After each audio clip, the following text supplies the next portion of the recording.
ready na to take on her first lead role, ang pretty daughter ng The Purse family na si Atasha Mulak.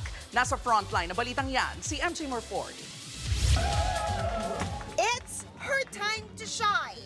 Sasabak na sa kanyang unang lead project, si Atasha Mulak, sa adaptation ng 2017 hit suspense thriller Thai film The Bad Genius.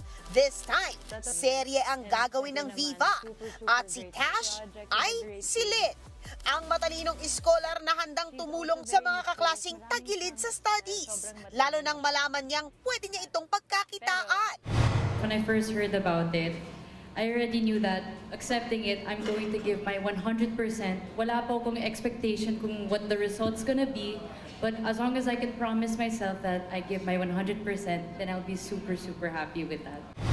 Kasama ni Tash sa serye, ang hit love team na High Gap, na Hyacinth Calyado as Grace at Gab Lagman as Pat. Kasama rin si Jairus Aquino bilang si Bank. Sila ang bagong squad na aabangan ng fans. Naging hot topic ang original sa youth dahil sa social commentary sa istorya na may patama rin sa issue ng academic pressure at inequality.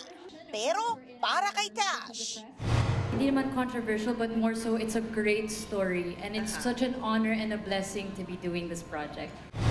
ang kambal naman ni Tasha si Andres na mamayagpag ngayon sa ang mutya ng Section E at super proud si Tash sa kanya.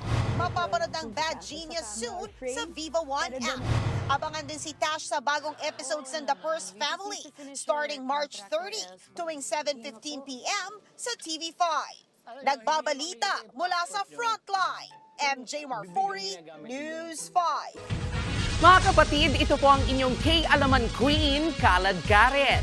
Always remember na ang K-Alaman ay K-Yamanan.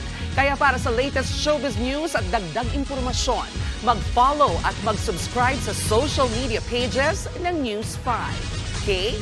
Okay.